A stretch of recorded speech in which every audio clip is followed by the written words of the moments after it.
Three. Good evening. কেমন আছি আমরা সবাই? নিশ্চয়ই ভালো আছি। এতদিন ধরে আমরা রিটেন পার্টের অনেকগুলো বিষয় শিখে ফেলেছি, তাই না?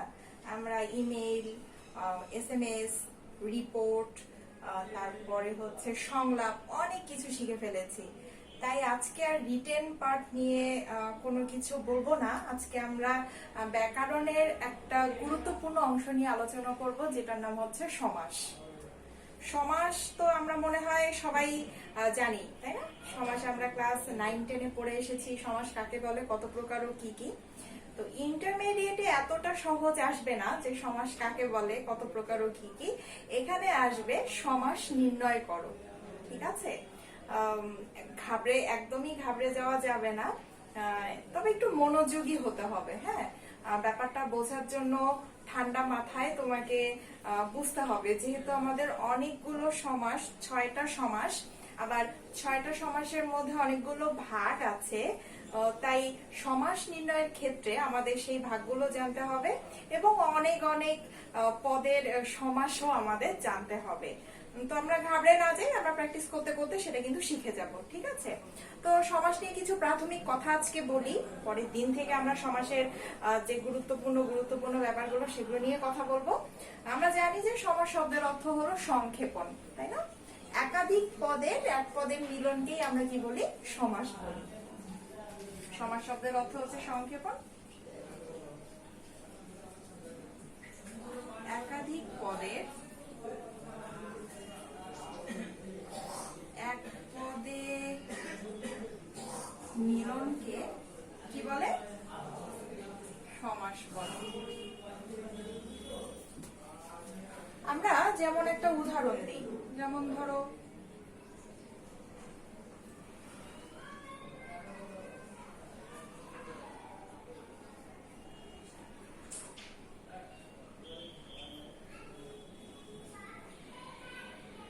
মহতি যে কীর্তি, মহাকীর্তি, এটাকে বলা হচ্ছে সমাস।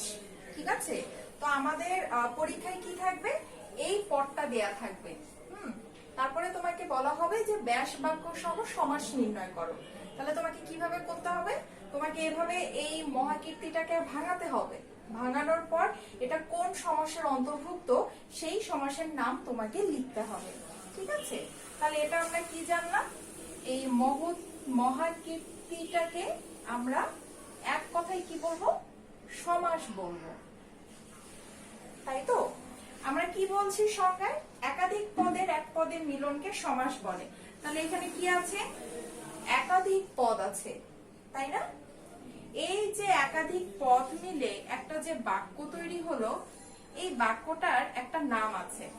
কেমন? একাধিক পদ আছে এবং এই পদটা মিলে একটা তো বাক্য তৈরি হয়েছে। এই বাক্যটার নাম আমরা জানি সমাস বাক্য বা ব্যাস বাক্য বা বিগ্রহ বাক্য। কেমন? এটার মধ্যে সব থেকে যেটা আমরা বেশি বলে থাকি সেটা হচ্ছে ব্যাস বাক্য। আমাদের পরীক্ষায় কিন্তু এভাবেই প্রশ্নে দেয়া থাকে যে ব্যাস বাক্য সহ সমাস নির্ণয় করো। তাহলে এটাকে আমরা কি বলছি?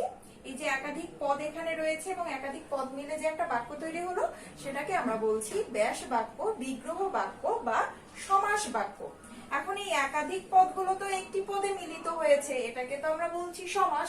কিন্তু এটা যে একটা পদে মিলিত হয়েছে, এই পদেরও তো একটা নাম আছে, তাই না? এই পদের নাম হচ্ছে সমস্ত পদ। কেমন? তাহলে এটাকে আমরা কি বলবো? ব্যাস বাক্য। আর এটাকে আমরা বলবো হচ্ছে সমস্ত পদ। ঠিক আছে? এখানে যে একাধিক পদ আছে সেগুলো কি হলো? এক পদে মিলিত হলো। কিন্তু এখানে তো আমরা দেখতে পাচ্ছি এখানে দুটো পদ আছে। কি কি? মহা কীর্তি। এই যে এখানকার মহতি থেকে এখানে মহা আসছে, আর এই কীর্তি থেকে এখানে কীর্তি আসছে, তাই তো? এগুলোর আবার নাম আছে। আমরা কিন্তু কনফিউজড হব না, আস্তে আস্তে মনে করবো। হ্যাঁ, এই মহাটাকে বলা হচ্ছে পূর্বপদ, কেমন? আর এটাকে কীর্তিটাকে বলা হচ্ছে পরপদ বা উত্তরপদ, কেমন? তাহলে আমরা আবারও রিকল করি কি কি লিখলাম, যে একাধিক পদের এক পদে মিলনকে আমরা সমাস বলছি। তাহলে সমাস হতে হলে কি হতে হবে, সেখানে একাধিক পদ থাকতে হবে। আমরা উদাহরণে দেখছি যে এখানে একাধিক পদ রয়েছে, মহতী যে কীর্তি, এখানে একাধিক পদ আছে এবং এটি মিলে কিন্তু আমাদের মহাকীর্তি একটা সমাস তৈরি হয়েছে। এই যে একাধিক পদ আছে এবং এটি মিলে যে একটা বাক্য বা সেন্টেন্স তৈরি হয়েছে, সেটি তিনটি নাম আছে, সমাস বাক্য, বিগ্রহ বাক্য বা ব্যাস বাক্য। আমরা বেশি বলে থাকি কোনটা, ব্যাস বাক্য, কেমন? এবং এই যে একাধিক পদ মিলে যে একটা নতুন পদ তৈরি হলো, সেটার নাম কি, সমস্ত পদ। এই যে সবগুলো মিলে একটা তৈরি হয়েছে, সেটার নাম কি, সমস্ত পদ। সমস্ত পদে তো দুটো ছোট ছোট পদ আছে, পূর্বপদ এবং পরপদ। পূর্বপদ কোনটা, মহা, যেটা আগে বসেছে, আর পরপদ কোনটা, কীর্তি, যেটা কিনা পরে বসেছে, কেমন? এখন এই পূর্বপদ এবং এই পরপদকে একসাথে বলা হয়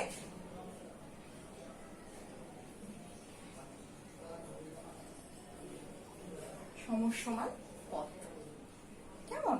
দেখেছো, একটা ছোট্ট একটা ব্যাপারের মধ্যে কত কিছু ঢুকে গেছে। তাহলে কি, এখানে আছে আমাদের মহাকীর্তি একাই একটা সমস্ত পদ, সমস্ত পদের আবার দুটো ভাগ, দুটো ভাগের একটা হচ্ছে পূর্বপদ আর একটা হচ্ছে পরপদ, এবং পূর্বপদ পরপদ দুটোকেই একসঙ্গে বলা হচ্ছে কি, সমসমান পদ। মানে মহাও একটা সমসমান পদ এবং কীর্তিও একটা সমসমান পদ, কেমন?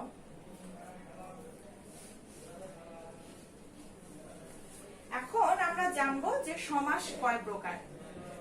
আমরা তো আগেই জানি সমাস কয় প্রকার, বলতো কয় প্রকার সমাস? সমাস হচ্ছে মোট 6 প্রকার, তাই না? কি কি মনে করো তো সবাই, কি কি সেগুলো? সমাস হচ্ছে মোট 6 প্রকার। কি কি সেটা?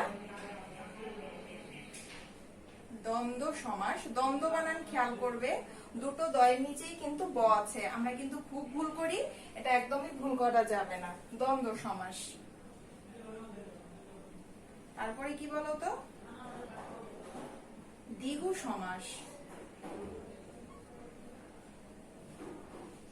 দ্বিগু সমাসের নিচেও দয়ের নিচে কিন্তু একটা ব আছে। কর্মধারয় সমাস। তারপরে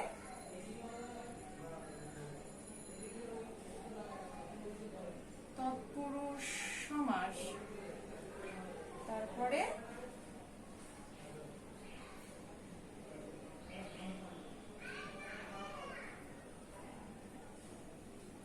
অব্যয়ীভাব সমাস। তারপরে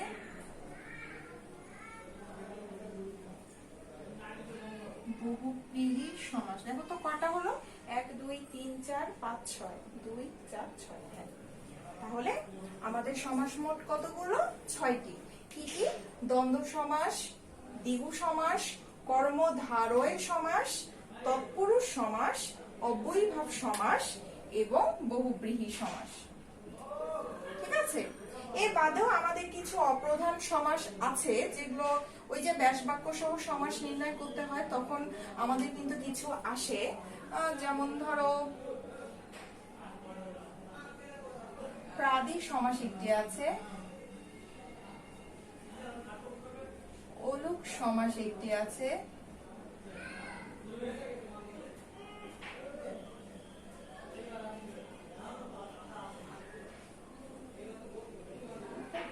একটা আছে, কেমন? এগুলো হচ্ছে আমাদের অপ্রধান।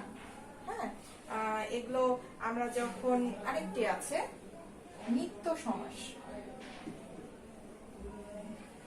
যখন আমরা সমাস নির্ণয় শিখবো পদের, তখন এগুলো একটা দুটো করে যখন আসবে, তখন আমরা এগুলো নিয়ে কথা বলবো। তাহলে সমাস মোট হচ্ছে 6 প্রকার, এবং বিশেষভাবে দ্বন্দ্ব সমাস এবং দ্বিগু সমাসের বানান তোমরা খেয়াল করবে। ঠিক আছে, আমরা দেখতে পাচ্ছি। এখন যে একটা কমন প্রশ্ন আমাদের আসে যে সন্ধি ও সমাসের মধ্যে পার্থক্য দেখাও, আমাদের কিন্তু এটাও মাঝে মাঝে আসে। যেমন দেখা গেল যে তোমাদের কতগুলো পদ দিয়ে বলা হচ্ছে ব্যাস বাক্য সহ সমাস নির্ণয় করো, এটা তো আসেই, কিন্তু মাঝে মাঝে আবার বোর্ডের প্রশ্ন একটু ব্যতিক্রম হয়ে যায়। তখন সমাসের সঙ্গে সমাসের এই অধ্যায়টা থেকে আমরা একটা প্রশ্ন পাই, সেটা হচ্ছে সন্ধি ও সমাসের মধ্যে পার্থক্য দেখাও। তো আজকে আমরা ওইটাই শিখবো, সন্ধি ও সমাসের মধ্যে পার্থক্য। এটি শিখে আমরা পরের ক্লাস থেকে এই যে এখানে 6টি সমাস আছে সেগুলো নির্ণয় করা শিখবো, ব্যাস বাক্য সহ নির্ণয় করা শিখবো। কেমন? তাহলে আজকে আমরা কি করব? আজকে আমরা সন্ধি ও সমাসের মধ্যে পার্থক্য দেখব। সন্ধিও নিশ্চয়ই আমরা সবাই জানি, সন্ধিও আমরা ক্লাস 8-9 পড়েছি, তাই না? সন্ধি সমাস, যেহেতু তোমাদের ব্যাকরণের প্রশ্নগুলোতে 5 নম্বর করে থাকে, তাই তোমাকে কিন্তু এখানে 5টি পার্থক্য দেখাতে হবে, কমপক্ষে 5টি তো দেখাতেই হবে। আর তুমি যদি এর বেশি মনে রাখতে পারো 6টিও তুমি দিতে পারো, কিন্তু তোমাকে কমপক্ষে 5টি দিতে হবে। হ্যাঁ, তাহলে প্রথমেই আমরা হচ্ছে সংজ্ঞাতে চলে যাই। সন্ধি কাকে বলে আর সমাস কাকে বলে? সন্ধি কি? সন্ধি হচ্ছে পাশাপাশি অবস্থিত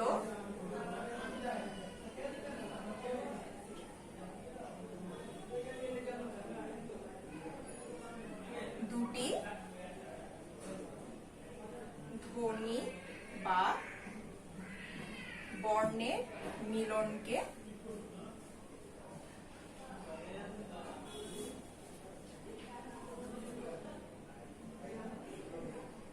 কি বলে? সন্ধি বলে। তাহলে কি পাশাপাশি অবস্থিত দুটি ধ্বনি বা বর্ণের মিলনকে আমরা সন্ধি বলছি। আর সমাস কি? সমাস তো আমরা দেখলাম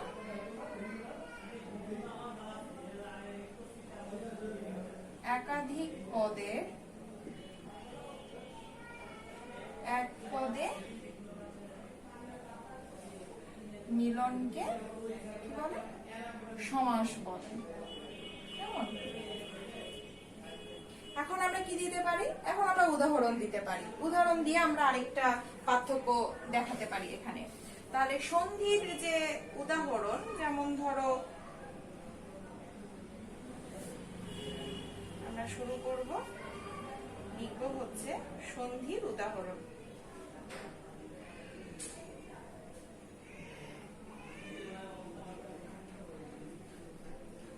দিক যোগ অন্ত। দিক যোগ অন্ত কি হয়? দিগন্ত। এখানে কিন্তু যোগ চিহ্ন দিতে হয় সন্ধিতে, জানি তো আমরা, নাকি? তারপরে ধরো পরিচ্ছেদ, পরিযোগ ছেদ কি হয়? পরিচ্ছেদ।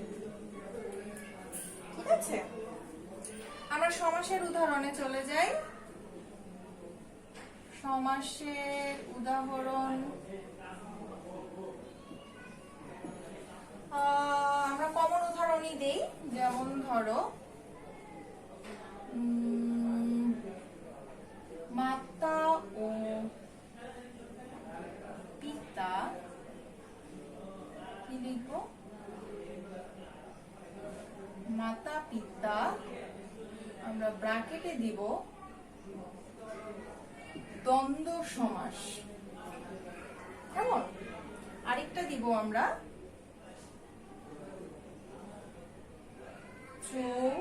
ব্র্যাকেটে 4 রাস্তার সমাহার। কি হয় বলতো? 4 রাস্তার সমাহার চৌরাস্তা। ব্র্যাকেটে এটা আমরা দিব দ্বিগু সমাস। আমরা যখন সমাসগুলো নিয়ে আলোচনা করব তখন তোমাদের আমি বুঝিয়ে দিব যে দ্বন্দ্ব সমাস কিভাবে নির্ণয় করতে হয় এবং দ্বিগু সমাস কিভাবে নির্ণয় করতে হয়। এখানে আমরা উদাহরণ হিসেবে দিয়ে দিলাম। কেমন? তাহলে কি যে সন্ধি কাকে বলে এটা সংজ্ঞাটা আগে দিতে হবে। পাশাপাশি অবস্থিত দুটি ধ্বনি বা বর্ণের মিলনকে সন্ধি বলে। অপরপক্ষে সমাস কাকে বলে? একাধিক পদের এক পদের মিলনকে সমাস বলে। তারপরে আমরা সন্ধির উদাহরণ দিলাম। উদাহরণ হচ্ছে যেমন দিক যোগ অন্ত, দিগন্ত, পরিযোগ ছেদ, পরিচ্ছেদ। ওদিকে আমরা সমাসের উদাহরণ দিলাম, মাতা ও পিতা, মাতা পিতা, ব্র্যাকেটে আমরা দিচ্ছি এটা দ্বন্দ্ব সমাসের উদাহরণ। আবার লিখছি চৌ, ব্র্যাকেটে চার রাস্তার সমাহার, চৌরাস্তা, এটা হলো দ্বিগু সমাসের উদাহরণ। আমরা মুছি, দেখতে সুবিধা হবে।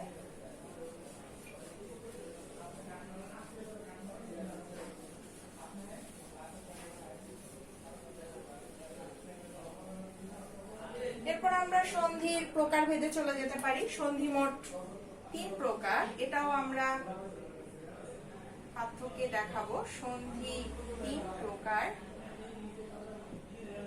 কি কি? স্বরসন্ধি, ব্যঞ্জন সন্ধি, আরেকটা কি? বিসর্গ সন্ধি।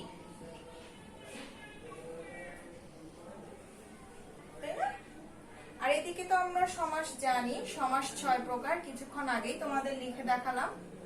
সমাস 6 প্রকার, কি কি? দ্বন্দ্ব, দ্বিগু, কর্মধারয়,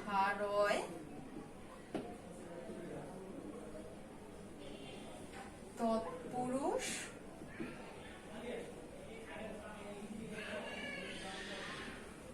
অব্যয়ীভাব,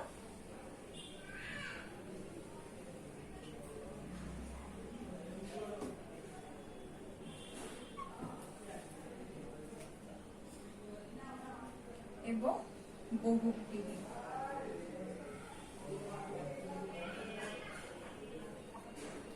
দ্বন্দ্ব সমাস, দীর্ঘ সমাস, কর্মধারয় সমাস,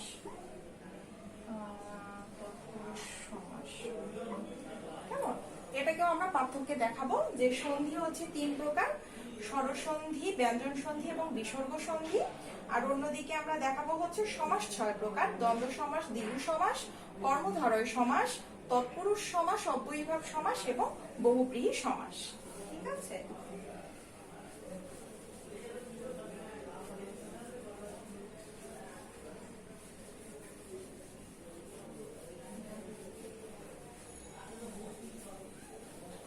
এরপরে আমরা বলবো যে সন্ধিতে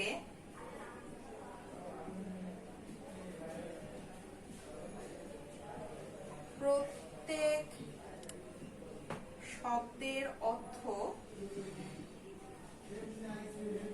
বজায় থাকে। অপরপক্ষে সমাসে কখনো পূর্বপদ, কখনো পরপদ, আবার কখনো উভয় পদই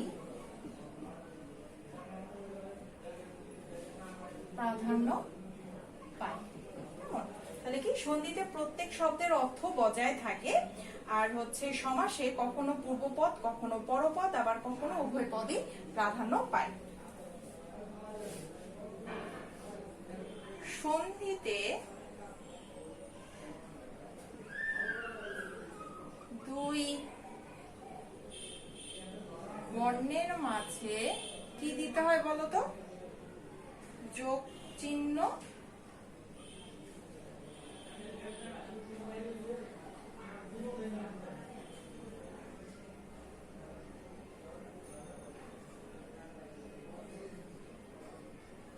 ব্যবহার করতে হয়। আর সমাসে কি থাকে? সমাসে দুই পদের মাঝে কি থাকে? এখানে তো যোগ চিহ্ন থাকছে, আর ওখানে অব্যয় পদ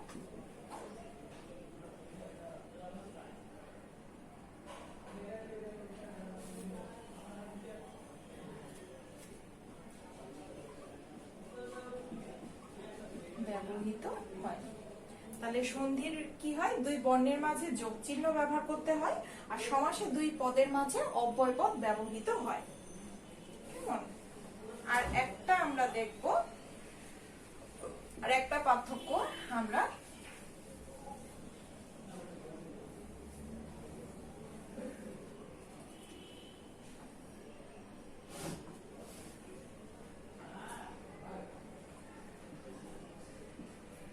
সন্ধিতে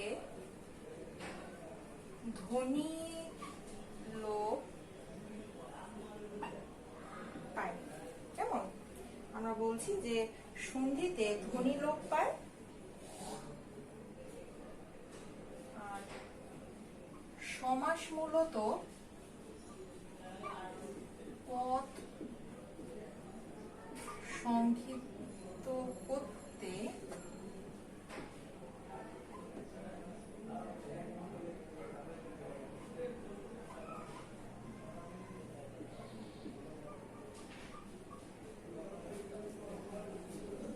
সন্ধিতে ধ্বনি লোপ পায়, আর সমাসে মূলত পদ লোপ পায়, সেটাই আমরা ঘুরিয়ে বলছি সমাস পদ সংক্ষিপ্ত করতে ব্যবহৃত হয়। আমরা এখানে মূলত কথাটা দিলে বোধহয় বুঝতে একটু সুবিধা হবে। সমাস মূলত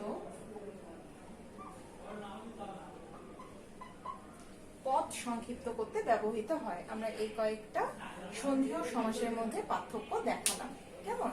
তাহলে আজকে আমরা দেখলাম যে সমাস কাকে বলে, এবং একটা সমাসে যে পদ থাকে সেটাকে আগে আমাদের ব্যাস বাক্য যে থাকে সেই ব্যাস বাক্য নির্ণয় আমাদের করতে হবে। তারপরে আমাদের সেই সমাসের দুটো পদ যদি থাকে সেই দুটো পদের নাম কি কি, পূর্বপদ পরপদ, এবং পূর্বপদকেও আমরা সমসমান পদ বলবো, পরপদকেও আমরা সমসমান পদ বলবো। সমাস হচ্ছে 6 প্রকার। এরপরে আমরা সন্ধি ও সমাসের মধ্যে পার্থক্য দেখালাম।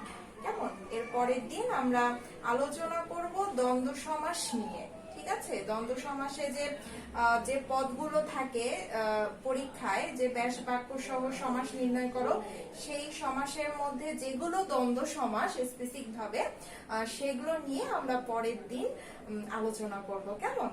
তাহলে আমরা আজকে সন্ধি ও সমাসের মধ্যে পার্থক্য এটা প্রাইমারি ভাবে আমরা মাথায় রাখবো, যদি পরীক্ষায় কখনো এসে যায় আমরা যেন সেটা মনে করে লিখতে পারি। হ্যাঁ, খুব সহজ সহজ কিছু বিষয়, যেহেতু আমাদের সন্ধি ও সমাস আমরা দুটোই ক্লাস 8-9 পড়ে এসেছি, তাই সেগুলোকেই আমরা সাজিয়ে গুছিয়ে 5টা অন্তত পার্থক্য কিভাবে দেখানো যায় সেটা অন্তত মাথায় রাখার চেষ্টা করব। কেমন? আজকে এই পর্যন্তই, পরে ক্লাসে দেখা হবে সমাস নির্ণয় নিয়ে। সবাই ভালো থাকবে, সুস্থ থাকবে। ধন্যবাদ।